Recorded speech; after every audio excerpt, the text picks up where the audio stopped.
Nosso estudo de hoje é a lição 13 do livro Bênção de Paz, no Reino da Alma. Por este motivo te lembro que despertes o dom de Deus que existe em ti pela imposição de minhas mãos.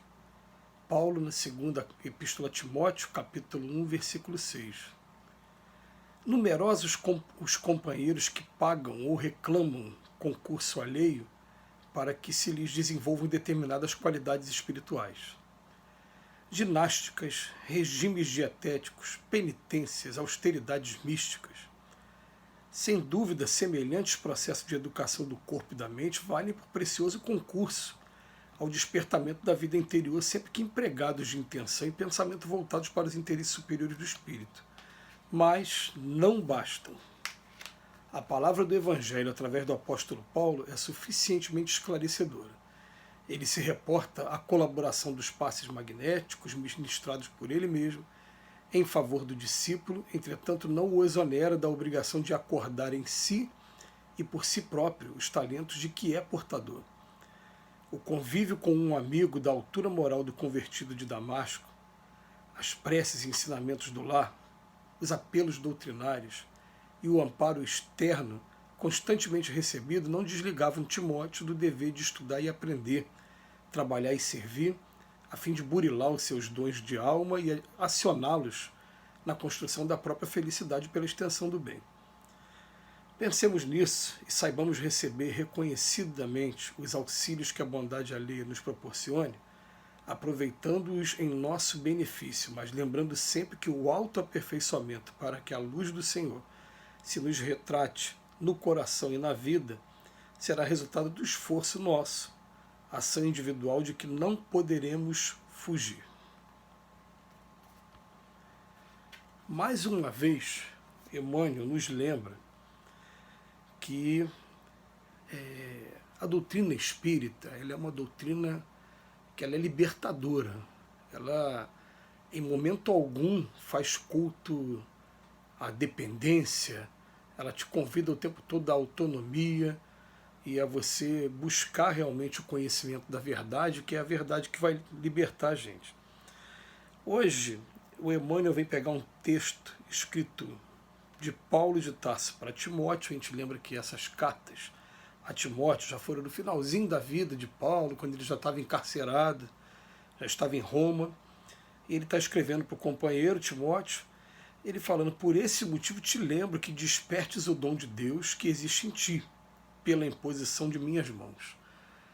A verdade é que acontece, né? Quando a gente está tendo dificuldade de caminhar sozinho, a gente deve sim buscar ajuda, e buscar ajuda na medida do possível. Isso aí é um fato. Me lembro até do livro No Mundo Maior, tem um capítulo específico em que se fala sobre os antidepressivos, e o André Luiz ele fala sobre isso. Ele fala: só vamos usar em último recurso, mas não tem mais outro recurso, vamos usar.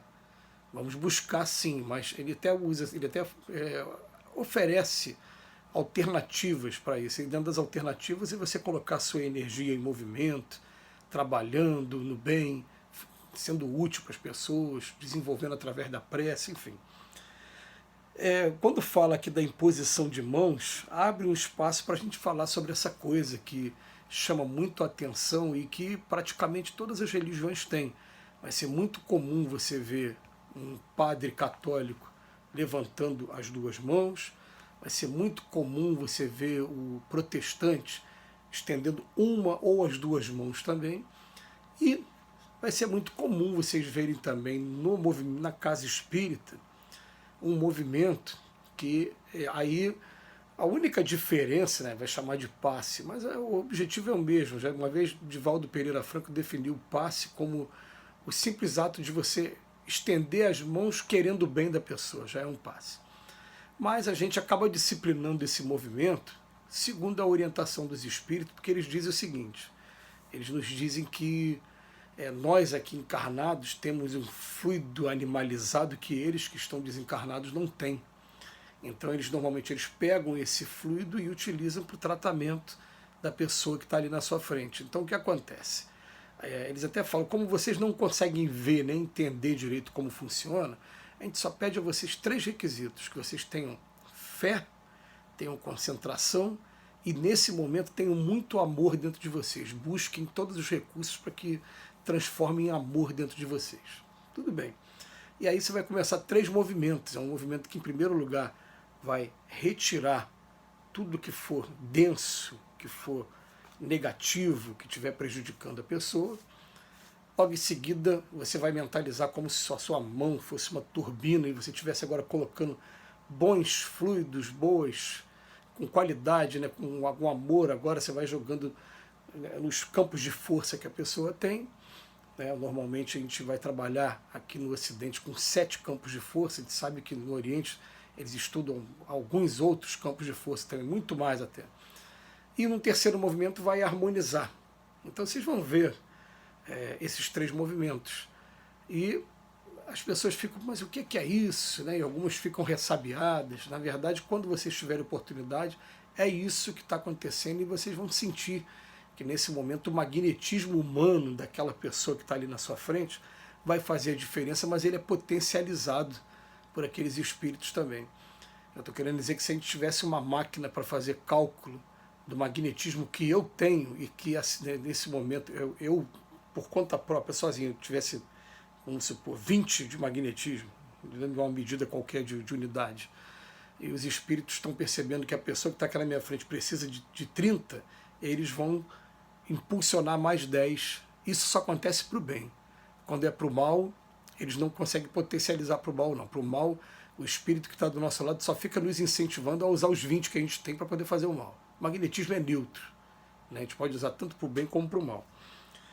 Por isso que quando a gente descobre que tem esse magnetismo, a gente precisa aprender a controlar muito, porque a força do nosso pensamento pode fazer uma pessoa passar mal. Né? Então, voltando para cá para o estudo, ele vem falar para a gente, ó, eu te lembro que despertes o dom de Deus que existe em ti pela imposição das minhas mãos. Teve a imposição das mãos, mas o mais importante é que você desperte o dom de Deus. E aí a gente faz aqui um esclarecimento e ao mesmo tempo uma crítica. É muito grande o número de pessoas que procuram a casa espírita apenas com aquela função de hospital. Procura como se fosse aquela pessoa que está se vendo doente, enferma, e busca como uma solução. Quando tem aquela solução, melhora um pouquinho, a pessoa desaparece, e aí o que acontece? Ela fica tratando o tempo todo a casa espírita como um trabalho terceirizado, perdendo a oportunidade de ouro de buscar essa autonomia, essa independência que o Paulo de Tarso está falando aqui para a gente, que o Emmanuel está reforçando aqui para a gente. Então ele vem falar para a gente o seguinte, olha só, a palavra do Evangelho do apóstolo Paulo é suficientemente esclarecedora. Fala da colaboração do espaço magnético, tudo bem. Entretanto, não o exonera da obrigação de acordar em si e por si próprio os talentos de que é portador, né? De dar a utilidade para eles. Então ele vem falar, ó, tem um convívio de um amigo à altura do Paulo de Tarso, as preces, os ensinamentos, tudo dele, não desligavam o Timóteo do dever dele mesmo agora estudar e aprender, trabalhar e servir. Então a gente fica o tempo todo falando assim, não, eu sou devoto, eu amo Jesus. E Jesus fala com todas as letras, nem todos os que dizem Senhor, Senhor entrarão no reino dos céus. De que adianta você dizer que me ama, mas você não pratica o que eu estou falando? Você não vai conhecer nunca o que eu fiz e como você pode fazer também. Porque foi ele que disse também, tudo que eu fiz vocês podem fazer até mais, só depende de vocês, está no Evangelho de João. Então o Emmanuel termina falando assim, pensemos nisso e saibamos receber reconhecidamente os auxílios que a bondade de alheia nos proporciona. Os auxílios vão chegar, mas esses auxílios a gente aproveita, mas depois a gente fala, peraí, eu tenho o dever de agora, de autoaperfeiçoamento, para que a luz do Senhor se nos retrate no coração e na vida. E será resultado de esforço nosso, tem coisa que não adianta, é uma ação individual de que não podemos fugir. Ninguém vai fazer por nós. Cada um de nós, a gente tem que agora buscar mesmo o que eu preciso nesse momento.